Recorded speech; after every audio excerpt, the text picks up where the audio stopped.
too much water.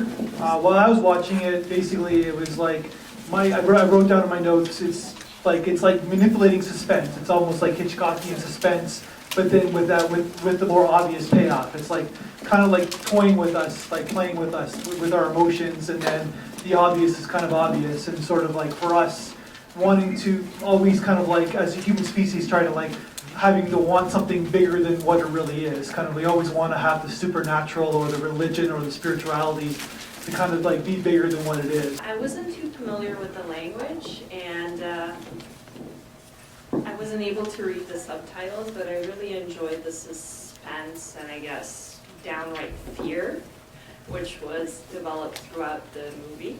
I didn't quite catch what was happening, but it seemed interesting, however, so very frightening.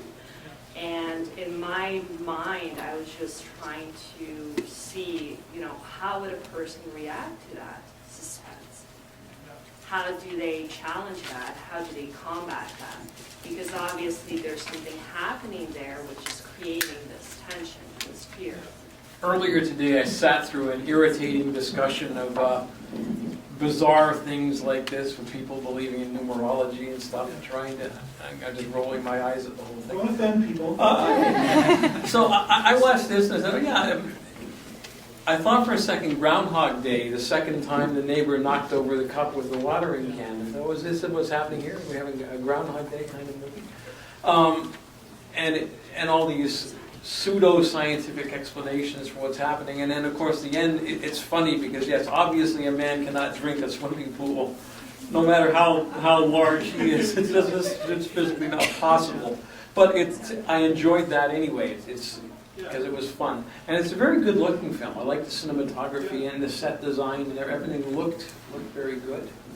It's basically a film about we read into things too much and we see what we want to see.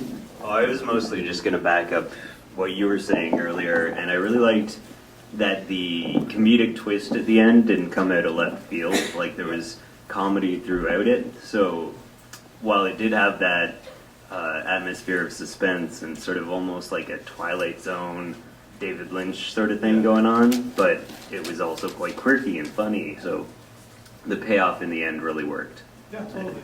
Yeah, no, that was a good question because even after it ended, I was still trying to think, okay, is he an alien? Is he from another dimension? Because at the beginning they were talking about time travel and dimension travel and all that stuff. So I was still stuck in this whole idea of that's not humanly possible, so that's not the end. But it was interesting to hear the other commentary because now it actually makes some sense. Like I like that kind of commentary that we read too much into things, which is what I did.